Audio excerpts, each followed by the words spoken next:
My name is Kayla Spelling. I'm a Kentucky girl with wild hair and green eyes who's not just a photographer and videographer, but a midnight designer too. I'm a visual storyteller with a creative spirit that knows no bounds. As a creative junkie and Aquarian sun, my love for all things creative runs deep. Being a visual storyteller for over a decade has allowed me to work with some seriously impressive clients across all spectrums, fueling my desire to learn and explore how people experience the world. What do they have in common? They all live and breathe their passions.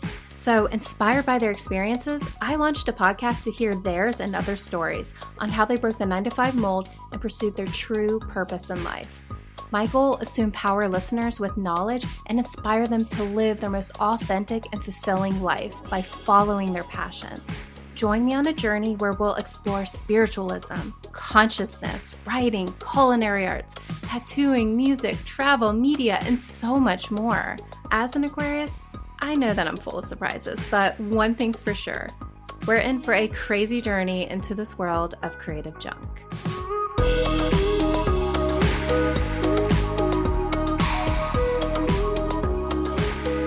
Hello there, fellow creative junkies.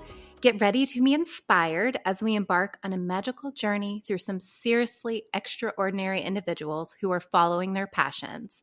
Today's episode takes me down memory lane as I sit and have a chat with my dear friend Aniya Dunkley, whom I met during my time in Florence, Italy, way back in 2013. Yep, I actually lived in Florence for a whole year after college, working for a study abroad institute. It was an incredible experience, not just because I was surrounded by the most stunning Renaissance landscapes of Italy, but also because I had the pleasure of meeting incredible people like Aniya. We were all on a quest to discover ourselves, explore our creativity, and live life with curiosity and passion. Those memories still bring a smile to my face, and Aniya played a big part in them. So naturally, I had to have her on the show, and guess what? She's an extraordinary jewelry designer with an amazing story about stumbling upon her passion and finding herself in Florence, Italy, learning the art of jewelry making. Now, let me tell you a little bit more about Aniya. She hails from New York, but currently calls Los Angeles home. By day, she works in employee relations for a nonprofit, but by night and on the weekends, she indulges in her love for jewelry making. Aniya holds a master's in fine arts with a focus on contemporary jewelry design from the renowned Alchemia Contemporary Jewelry School in Florence, where she studied for an impressive 4 years. While she's currently in the process of creating her next collection, Aniya hopes to find a vibrant jewelry community in Los Angeles this year to bring her designs to life. She still travels to Florence twice a year to reconnect with her jewelry making roots. If you're curious to see some of Aniya's incredible work, you can check it out at, bear with me, Galerie Marseille in Nijmegen, Netherlands, and in the book New Bracelets, 400 Contemporary Jewelry Designs by Nicholas Estrada. Whew! I don't know if I got those names right, but you can at least look it up and find some of this. Now, I have to give you a heads up. There might be a bit of background noise during this interview, but trust me, it's worth it. You might even catch some awesome tunes that you recognize, but don't worry. Aniya's words are truly important and inspiring, and you'll be able to hear her loud and clear. All right, enough with the formalities. Let's dive right into my conversation with the fabulous Aniya Dunkley.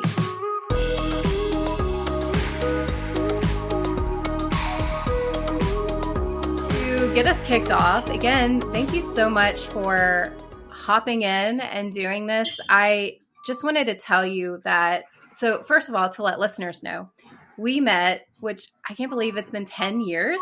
I know. Time is flying. What? Oh my God. It's crazy. It's ridiculous. It's crazy. Yes. Yeah. Yeah. So 10 years ago, I took a job working in Florence, Italy. And through a friend at the university, I happened to meet you. And it was only a year. It was only a year, but it was just I have a lot of really great memories, especially with you in them, with like us going to the beach, you helping me all the time with like random creative things I'm doing, like a photo shoot or anything like that. And why I wanted to talk with you and have you here, because even then I recognized just how special of an individual you were. Thank you.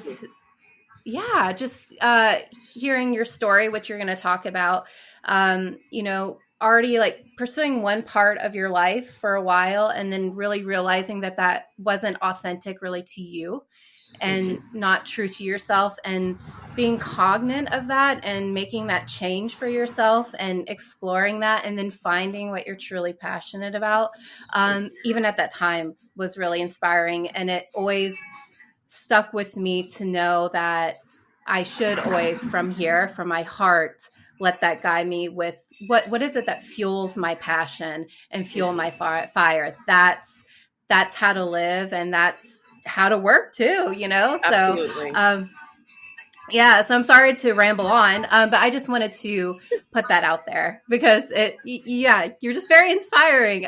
Yeah.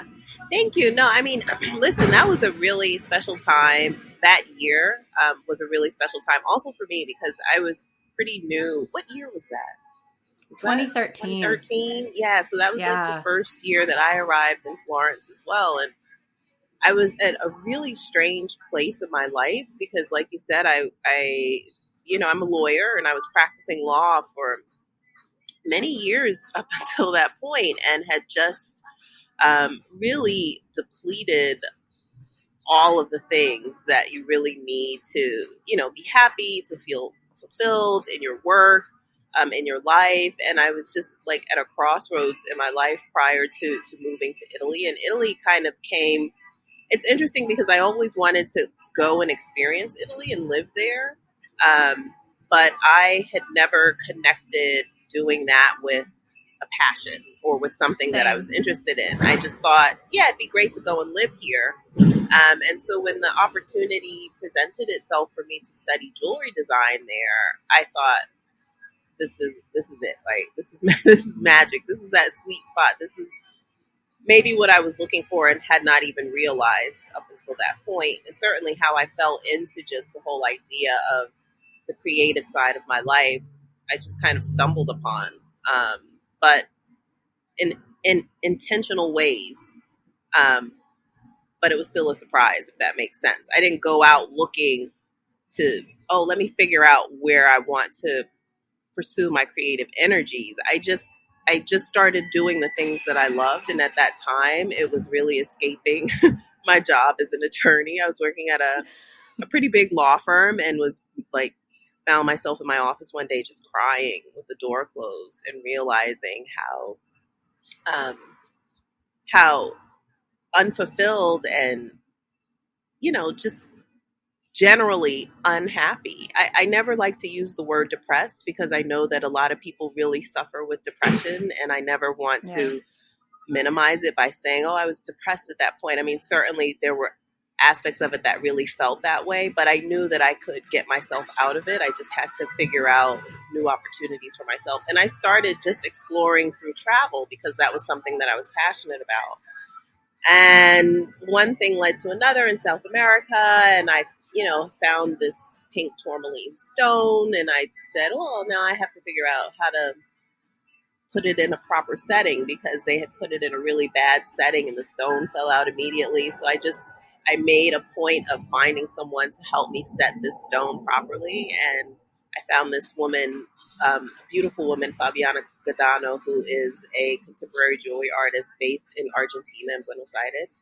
And I was in Buenos Aires at the time, and I worked with with Fabiana in her studio for a couple of weeks and made this ring. And I loved every single minute of my time in her studio. Like I would show up early in the morning and just work until she was like, it's time for you to go.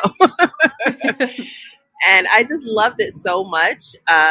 She started sharing resources with me on how to continue doing this thing that I really fell in love with. And it wasn't just jewelry making. A lot of people think, oh, you make jewelry, so you get beads and you string beads together and make, little dangly things. And no, this is like real, like melting down alloys, taking silver, adding like real jewelry making. And I loved every minute of it. So through her shared resources, I stumbled upon a jewelry school in Italy and thought, oh, well, put two and two together, Here I three am. together, travel, Italy, and jewelry. Here I am. I am all about it.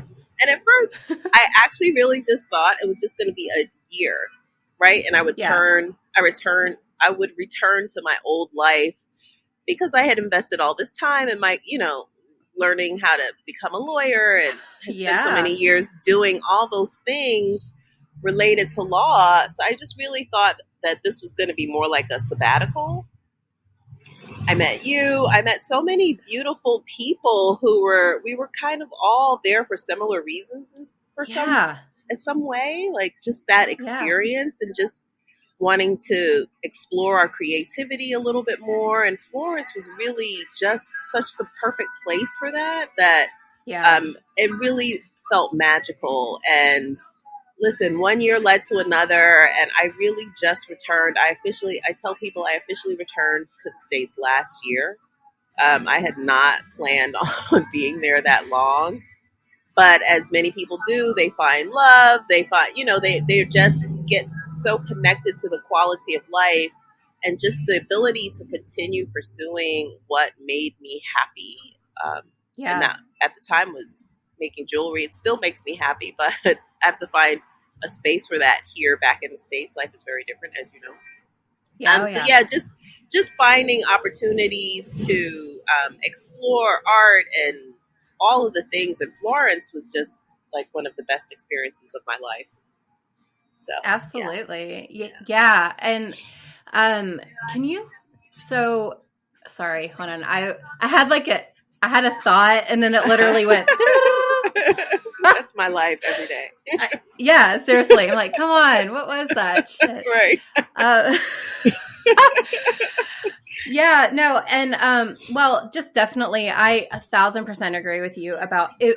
I just don't believe in coincidences. I totally believe in synchronicities, and I Yes, definitely feel like absolutely. we were all there at the same moment, like you were saying, for kind of the same reason. Like all of us, it Yes. was like Nikki was an aspiring author, and Yes. Maria was aspiring, baker, and things like that. It Yes. was like everybody was actively pursuing what they love to do. And you're so Mhm. right. Florence was just so, I mean, it's the heart of the Renaissance, right? And you Yes. feel that Right. now, even though Right. that was like, centuries ago, you Yes. still feel it in It's that still the city. same. It's still the same Yeah. place. And Yeah, that's what I really love absolutely. about it. Even now, I mean, I still go back. My partner is still there.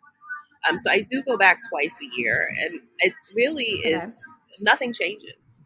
I'm from New York City, and New York is completely different than when I grew up there. It's constantly changing everything. Right. Even LA, I'm back in LA right now, and I've lived here before, and LA is a completely different city. But whenever I go to Florence, it's always the same. Yeah. It never changes. Yeah. But I Yeah. love it. I love it. Yeah.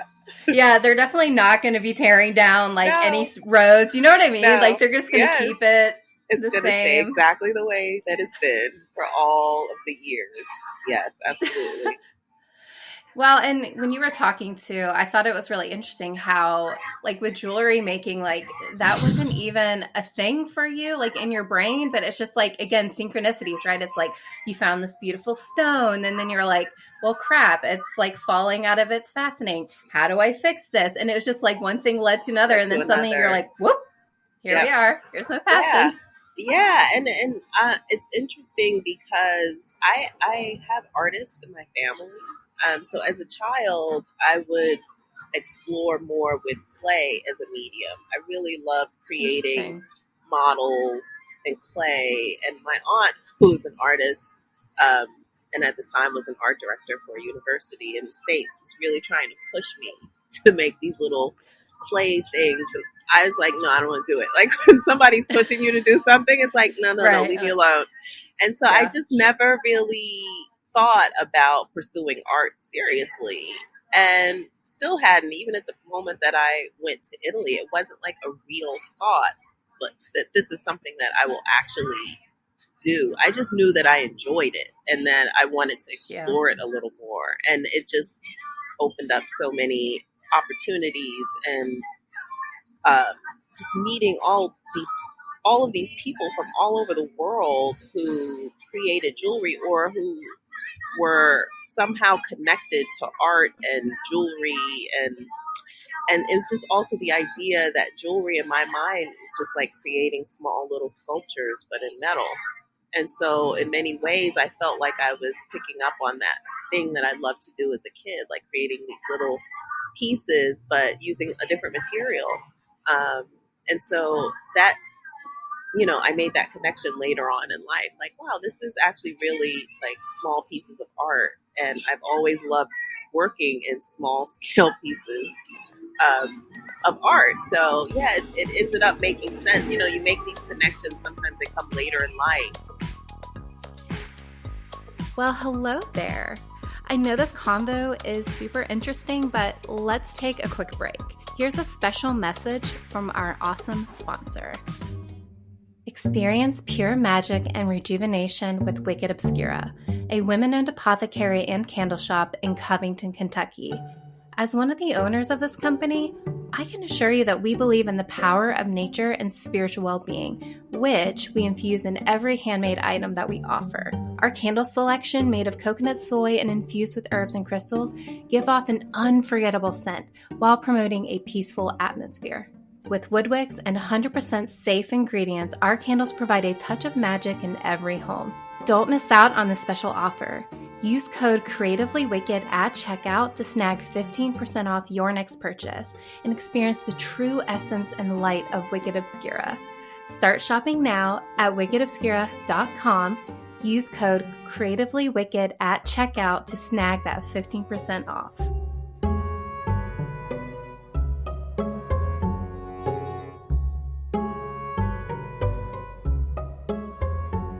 Kind of talking a little bit about your process in regards to doing your craft and making jewelry. One of the things I thought was interesting when I was reading over, I tend to send just to let the listeners know, I send my people that I'm interviewing the questions ahead of time. And so sometimes they go ahead and fill them out to kind of give me some feedback.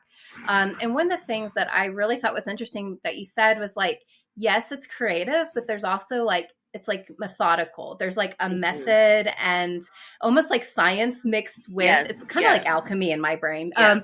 I'd love to kind of hear more about that.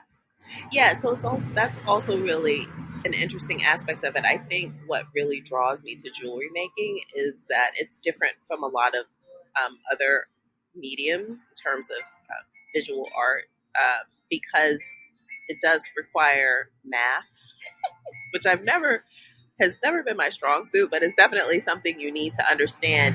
Dimension, geometry, just how things work, because even though it is a piece of art, it's very mechanical in a lot of ways, and how things kind of fit together, and how to size things, especially when you're adding elements to it, like stones, for example.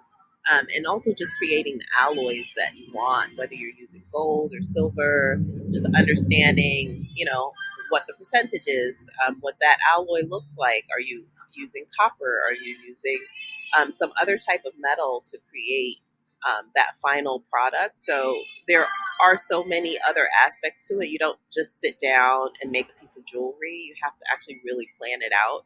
And even with all of the planning, sometimes you don't end up creating that thing that you thought you were going to create. And that's probably true for a lot of artists. Like, you have a vision in your head, and when you first attempt it, it doesn't look the way you think it should look in your head. And right. So it's a lot of kind of going back and understanding maybe, where you need to make changes. And with jewelry, sometimes those changes are more technical in nature. And so, it is, it's a process that requires me to use a lot of different aspects of my brain, which I really love, that part about it. And so, it's always trying to figure out how scale and dimension, right? A lot of things inspire you. Nature may inspire you. Well, how do you create that idea or that form into metal? Because metal is not, a malleable, easy thing to manipulate and just transfer. It's not clay. Like with clay, you could just make anything in a few minutes, right? And voila, there it is. And metal just doesn't work that way. So understanding all the tools that you need to get something to look a certain way, the effects, the texture of it in the end. What do you want that to look like? And sometimes it forces you to think outside of the box. Everybody has their own way. I was teaching jewelry for a while, even in Florence, after I finished my studies there. But the idea of exploring different materials is also a way to understand how to achieve different effects to something that maybe that you've never seen before. And with jewelry, there's more. What's the saying? There's more than one way to skin a cat. Like there's more than one Yeah, way to like achieve a certain look or a certain goal. And certainly, if you have 5 different jewelers sitting at the table with one project, you'll have 10 different ways to achieve that because everybody has a couple of different ideas on how to do something. So exactly. yeah, yeah. It's So, this is a lot of the reason why I love it so much because there are so many angles to it for sure. yeah, exactly. Well, so what has influenced your art specifically over the years? And like, has there been like a specific focus with your jewelry making? So that's very interesting. When I stumbled into it, I still don't wear jewelry.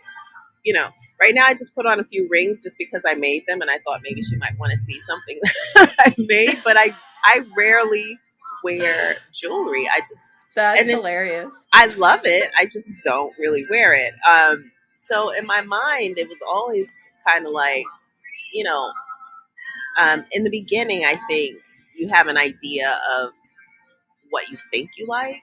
And I think as you go through and explore materials more, that changes. So I was really like into silver, like basic shapes, these kind of things. And then as I learned more about jewelry and materials and everything, and also as I got older, um, these things change what you prioritize, I think, in Sure. terms of aesthetics.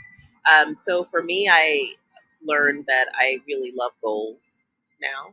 And before I didn't like gold, like just in terms of Yeah. color, I just thought, oh, that doesn't appeal to me at all. And now I love it so much. And I don't like silver. I don't know. I mean, I just don't have the same appreciation for it anymore. And then when I start thinking of aesthetically, what does it look like? I think initially I started with more organic ideas in mind. Hmm. And so it was kind of, and actually the first ring that I created, I wish I would have brought that with me. That would have been smart. I don't even know where it is right now, but it was definitely a more organic look. Um, and at the time, that's kind of what attracted me.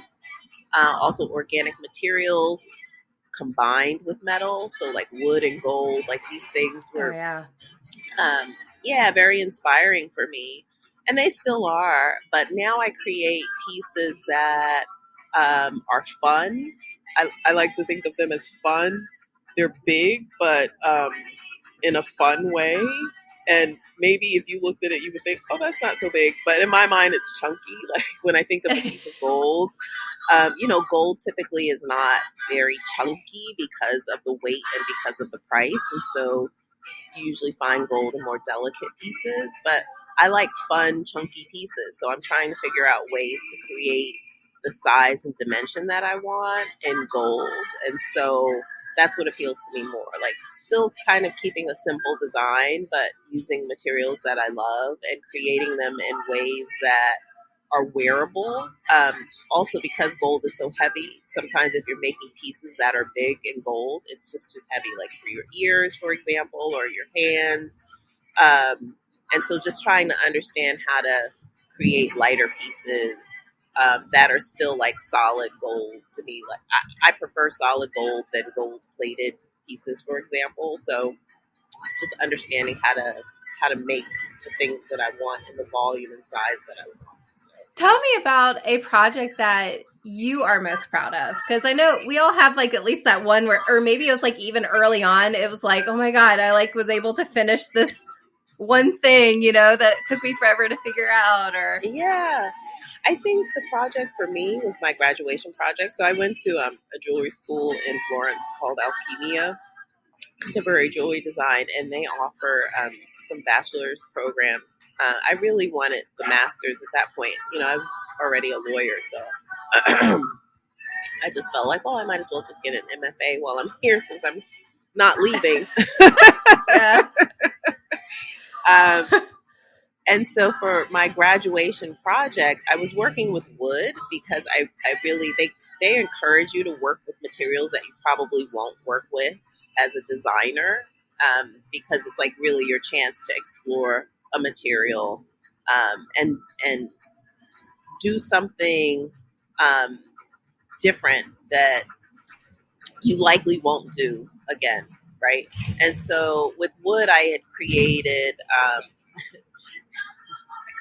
a bunch of different little contraptions in my house to steam it, because wood is, maybe even more difficult to work with than metal because it's I hard. would imagine. I would Yeah, imagine like you so. can't unless you know how to like carve it and do all things with it. It's not like you could just bend it into like a bracelet, for example, Right. or a necklace. Like it just doesn't work that way. So you have to learn how to cut the wood properly, how to soften it and steam it to get it to bend the way you want it to, how to um, ensure that it's going to hold that shape. Texture is really a big thing for me. I'm a texture girl. And so for cute little babies going in the garden. And so for texture, I really wanted to see the texture of the wood, not so much the grain, because I feel like, well, it is the grain, right? But I wanted to do more with the grain. I wanted to um, lift it up a bit so that it was more obvious and Cool. tactile in some way.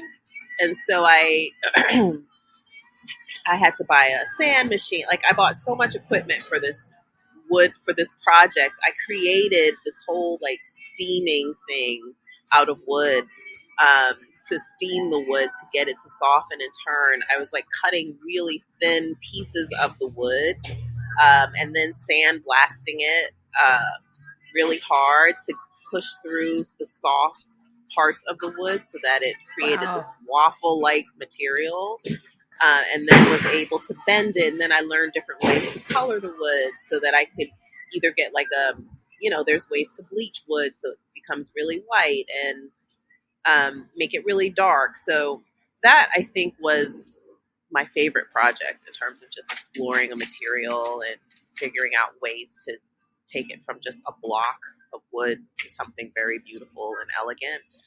So I was very pleased with that. And actually, I still have some pieces in the Netherlands. Where are you? You're in Belgium.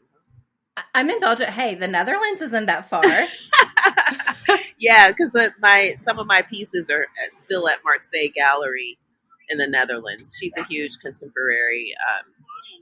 contemporary jewelry artist, contemporary jewelry art collector. There it is, in the Netherlands. She's based in the Netherlands. She probably has the largest collection, and so she often, for the schools that have programs, she will go around throughout the year and select pieces from graduates from the work that she likes, and we'll keep their pieces and we'll sell them. If they don't sell, they're still at the gallery. She has so many pieces, but I gave her a few pieces, and she really did love I did some necklaces for her, just for her, and had some bracelets. So that I think, yes, was my prize experience. Yeah. Oh my gosh, that's so good. You'll have to send me the Yes, I info with her will. gallery. I'd love to see it. I That's will. I awesome. will. I will. And ask for Aniya. I mean, this was I don't even remember what year I finished. 2017, maybe. So she's Yeah. had a couple of pieces since then. And like I said, she has so many. So be sure you go and ask for my For pieces. Aniya. Oh, Aniya. Oh, okay. She'll pull them out. I actually am. I may be calling them back soon, just because I'm not there. I'm not in Europe right now. I'm in the States, and Right.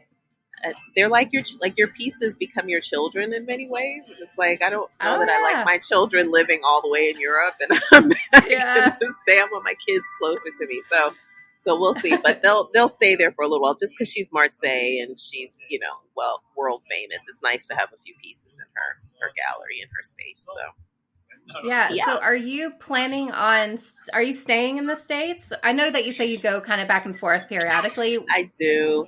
Right now, it's a back and forth thing. I came back mainly for money, because the life Yeah. of an artist will always be a difficult one. in terms of just, Yep. just in Yep. terms of like basic things like eating and shelter.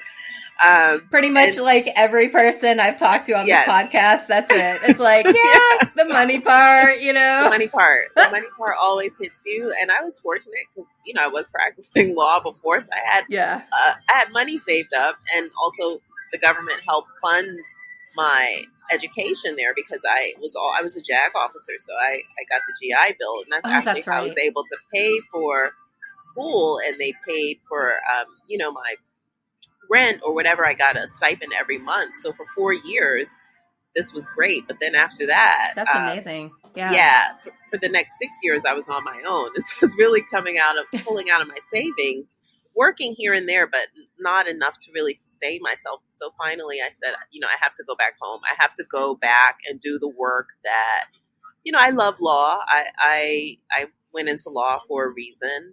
I would love to just make jewelry the rest of my life, but I can't sustain myself completely off of that at the moment. So Yeah. right now I am back in the States, just trying to kind of like rebuild, um, you know, my savings, but also just kind of rebuild my career, because I do feel like especially since COVID, there are more opportunities to work abroad. Oh, And I absolutely. yeah, and I feel like once you have a little taste of being an expat and living somewhere, it's you can't go back, right, Yeah. Kayla? Because It's look at hard. where you Yeah. are. You can't go back. Even when Right. you come back to the Right. States, and your mind is like, I'm only going to be here for a little while. I'm not staying here. Yeah. I want Yeah. everybody to That's know why I was that. asking. That's Yeah. definitely why I was asking. Yeah. I was back for a couple of years and then here I am. I'm in Belgium. So, Right, right. Yeah, it's never a permanent thing. And I think because once you open your mind to like living in a new place and learning a new language and like doing all the things you need to do to live in another country,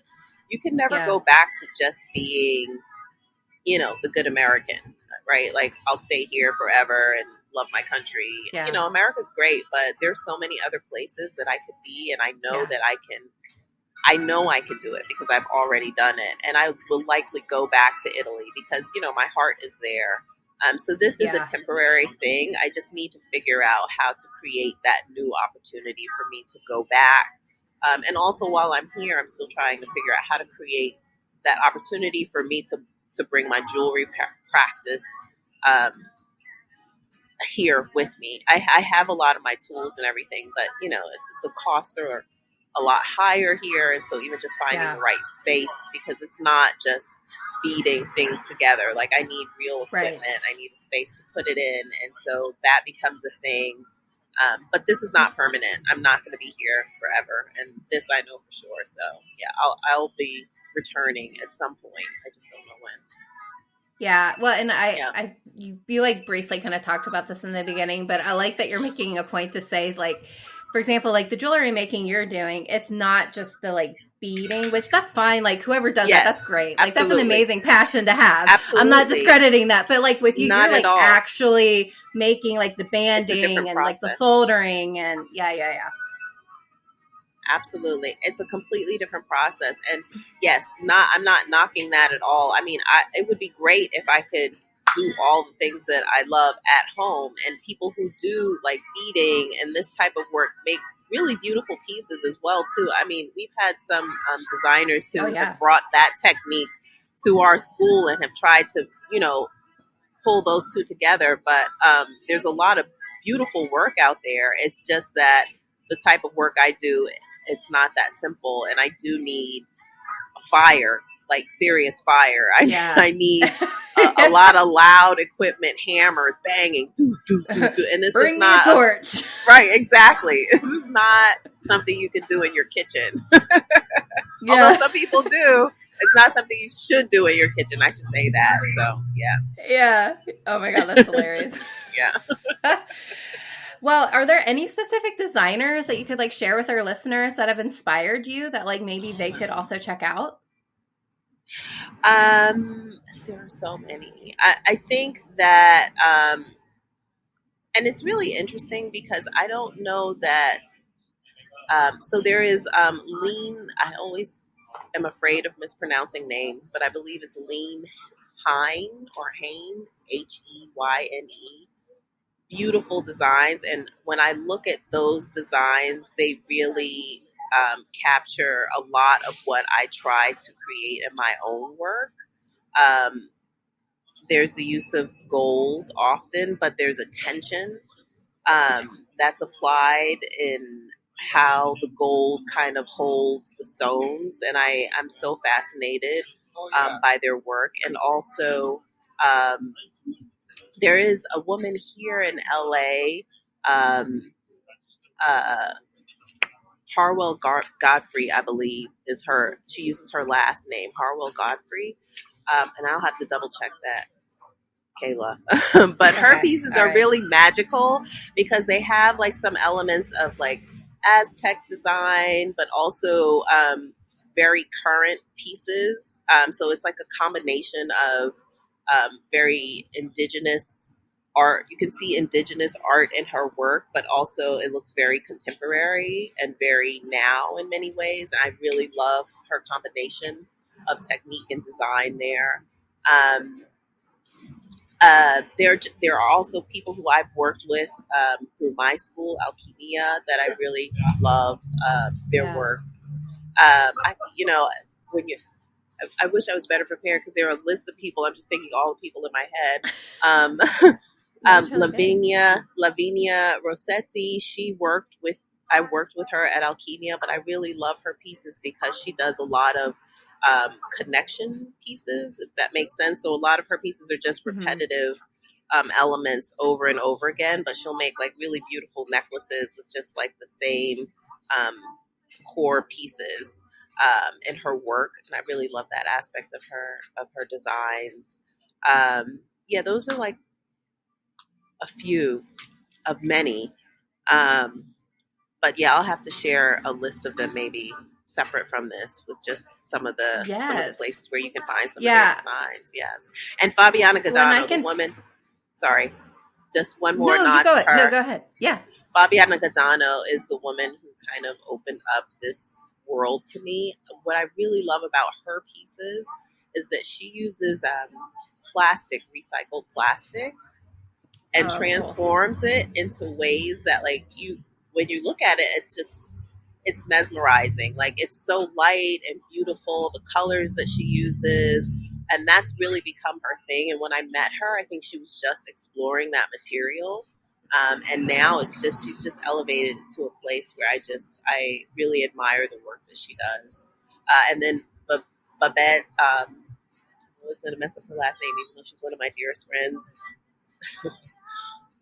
I'm not going to say it. Dawn Von, she's German. She's great. I love her. Her work is very, it's very geometric, but also there's dimension there, and she's very, very meticulous in her work, and I love her art. It's just amazing to me. So, yes, Babette Von Donhani. Babette, don't hurt me. Don't kill me, Babette. Von Donhani.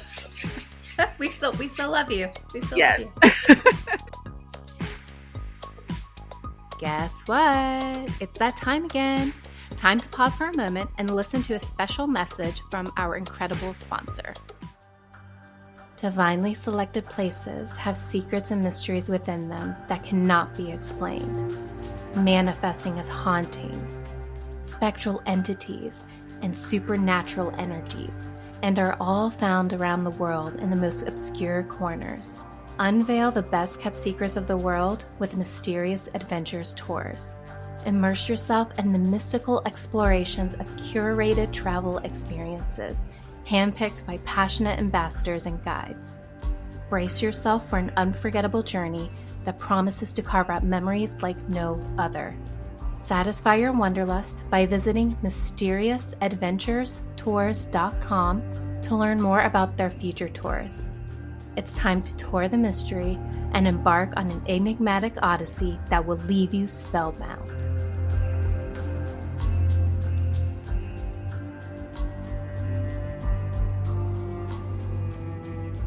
So when you were studying, or just in general, like kind of working on your craft, has there been like something that has you've always like really enjoyed? Where, how am I trying to say this? Like, for example, I met a jewelry maker who does very similar what you do. Like, she does like her own casting and stuff like that.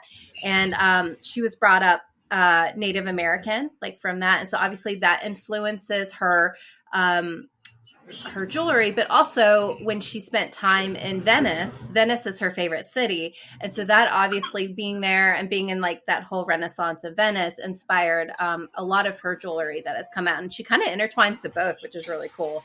So is there like a certain kind of time period or, like area, like, I don't know, like Indian or, you know what I'm saying? Like where I'm trying to get at, where it's like, is there a specific kind of cultural thing that kind of you find really cool in regards to jewelry, like that you've seen, like influence? That's influenced in my jewelry right now. I don't, mm, Or I just in would, general, like for not necessarily your jewelry, but just like for yeah, you in general, like that. yes, I hear you.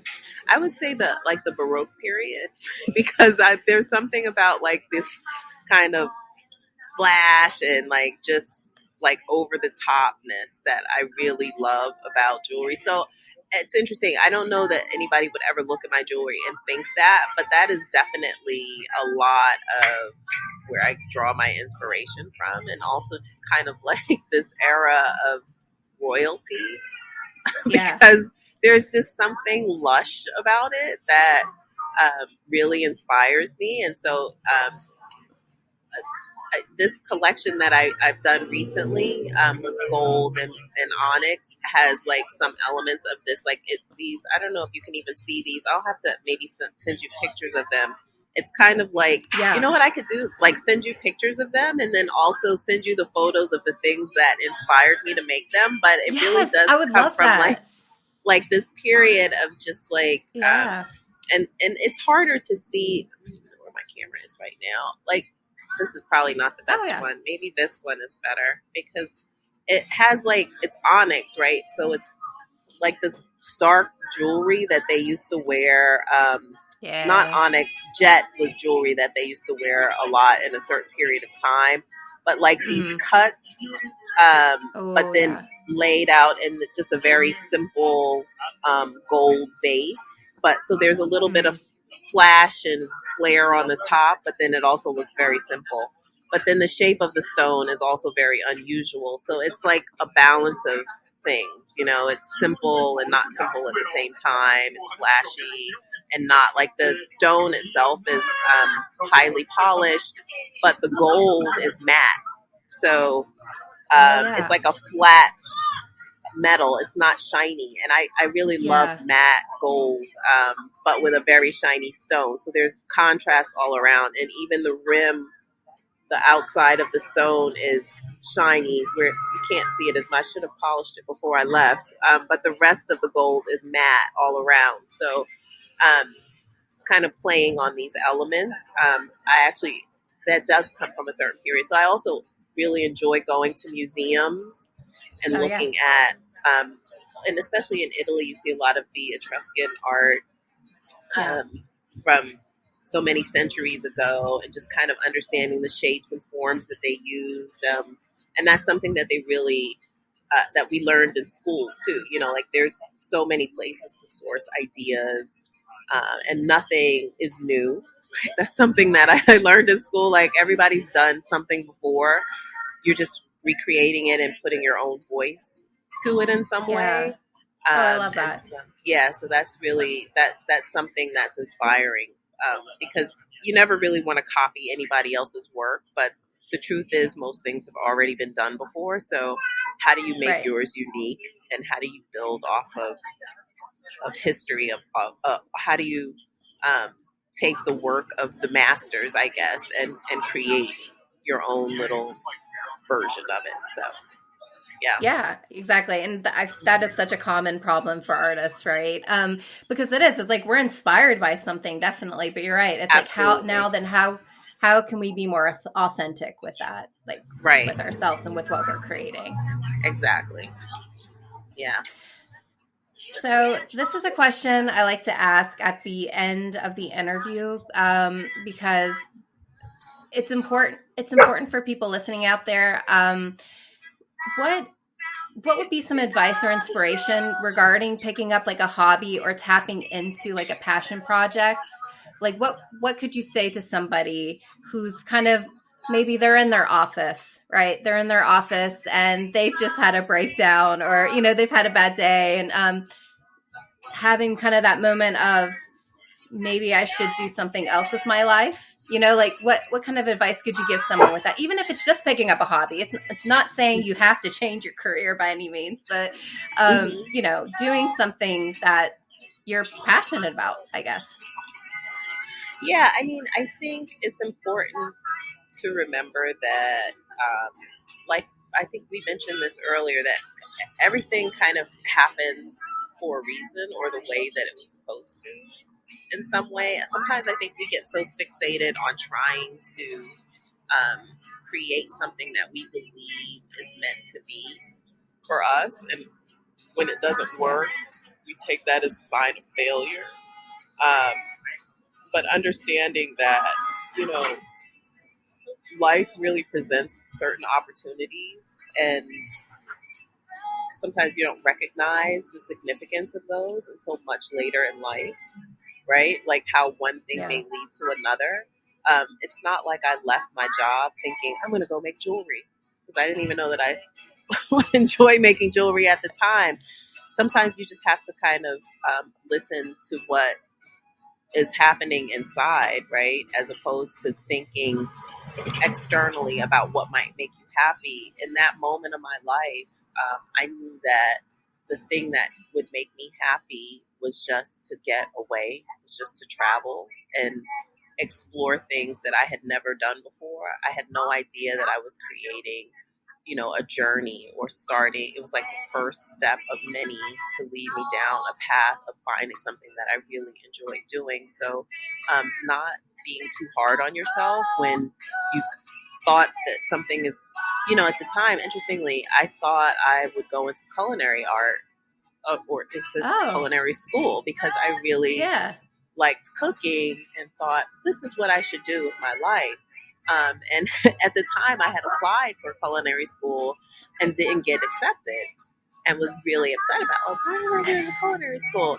And then after, I kept traveling and everything, and fell into jewelry. I applied to jewelry school, and it worked out. Like, it just happened. And Yeah. so sometimes it's just kind of believing in the nature of um, realization, like just creating your own reality, and understanding that creative visualization sometimes is a process that doesn't necessarily happen immediately, but is one step in a series of steps that will finally lead you to what makes you happy. And that being said, I love jewelry right now. I don't know that, if you talk to me in 10 more years, I may be doing something completely different. And it may be Right. that jewelry led me to that path. So, just not getting too stuck on one thing, and thinking that one thing is the thing that's going to save you, or that's the thing that you need to do for the rest of your life. It could just be one part of a journey, one step in a series of steps that gets you to where you need to be. Exactly. And just being Yeah, open to that, open to exactly. receiving that, right? Because And if you're receiving completely it. closed off, you can completely miss it. So, yeah, Yes, I love yes, that. yes, yeah, Well, for is there sure. anything else on your end that you can think of that you would like to share with people, with kind of like what you're working on, or kind of your background? Um, Tenacity is important. And it's something that, I constantly have to remind myself of. There are definitely moments when I Yeah. kind of fall back into a little bit of a funk, because I feel like, oh, wow, I've done so much, and now here I am back doing the things that I thought that I didn't really enjoy doing. But I don't get too stuck in that moment, because at the end of the day, I actually do really, there are things that I do really enjoy about law. So trying not to be too hard on myself, um, I think, is the best advice. Just try not to be too hard on yourself, and then allowing that to lead you.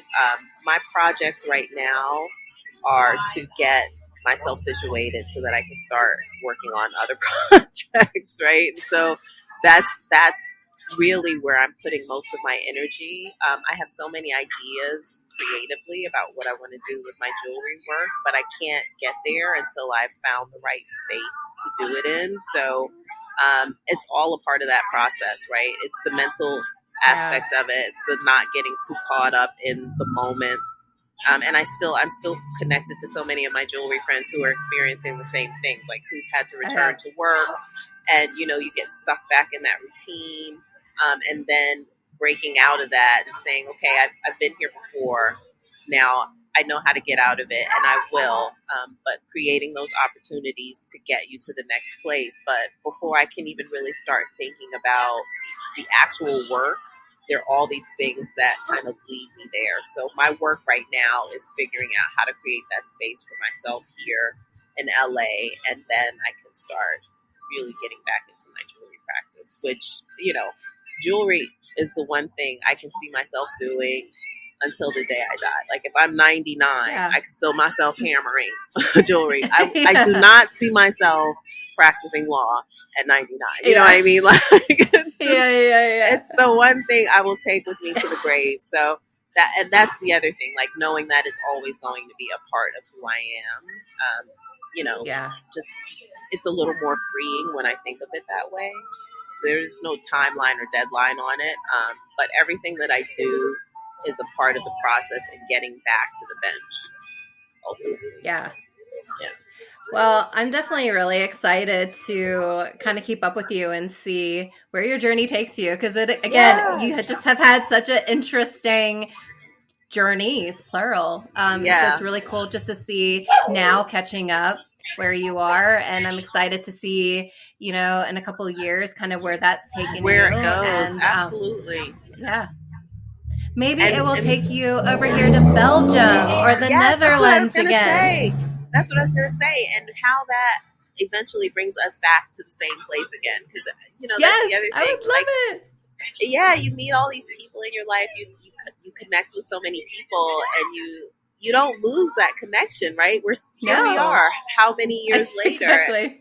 And it's like, how do you recreate those moments again? And it's a life journey now. I have no regrets about it, and I will continue to be this person for the rest of my life. So yes, we will find same. I'm not changing now.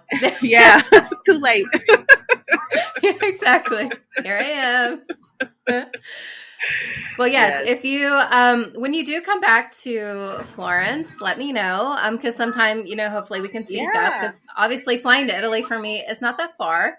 No. So I can come visit. Yeah, we'll definitely keep you posted. I will be there.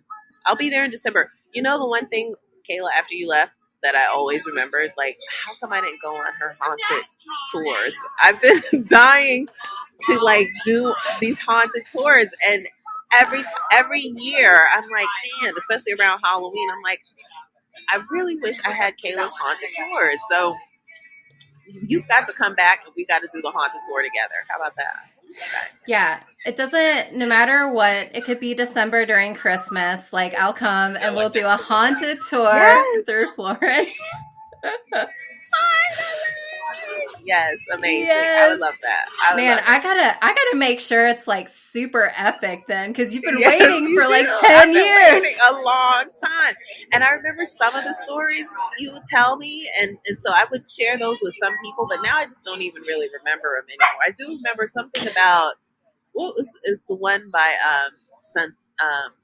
oh my God, Piazza Santissima, oh my goodness, where the children's hospital is. Yes, and there was the window. Yes, the window. Yes, the window story. Oh my God, so good. So yes, we are going to meet up and do that together. Well, thank you so much. This has been so much fun. Oh, thank you.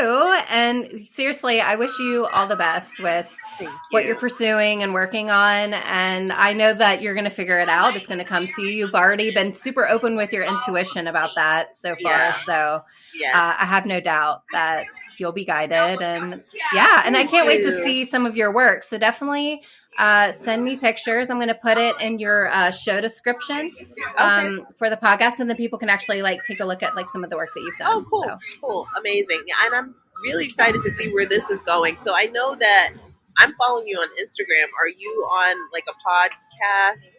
I don't even know what they're called. Channel. Yeah, I'm on Spotify, Apple Podcasts. Okay. Yeah. Mm-hmm. Okay, super. All the I'm things. gonna probably follow there. Yeah, I'm so excited for you. Thank you. Oh, thank you. Well, I have also just come across so many unique and inspiring people over my years of doing design and art, you being one of them.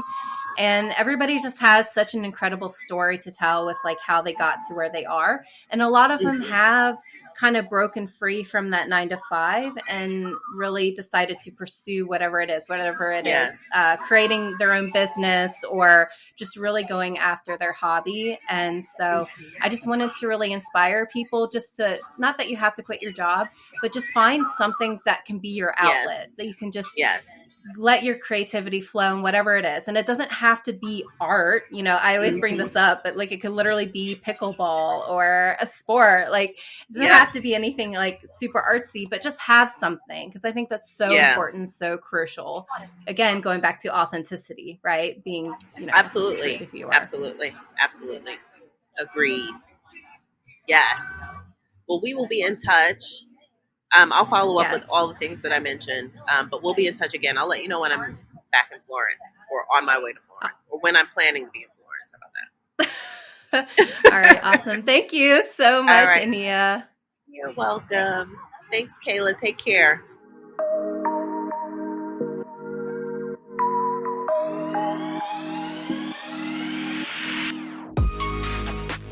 This podcast is brought to you by Mind Junk Creative, a creative agency that creates brands and experiences rooted in visual storytelling.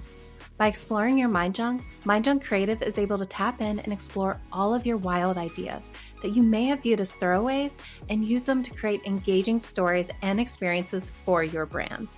What's your story? Go to mindjunkcreative.com and follow them on Instagram at itsmindjunk.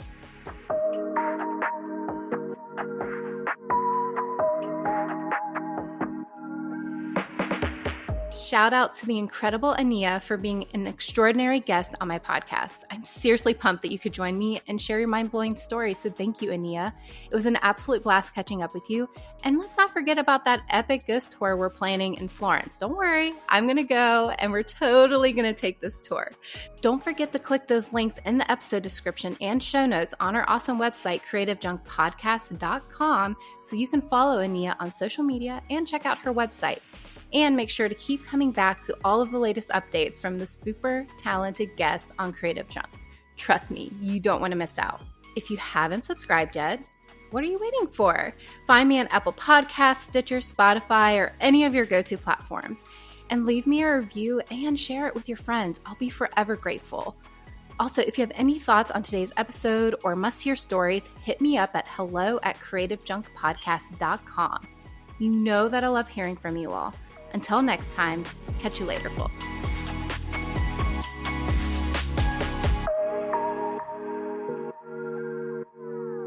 Did you love this episode? Well, let's continue the chatter on Instagram and Facebook. We can dish about the latest interview and catch up on all things, well, creative. Plus, check out creativejunkpodcast.com for show notes and other juicy resources to satisfy your creative cravings. Don't miss out on the fun, and hey, thank you for listening.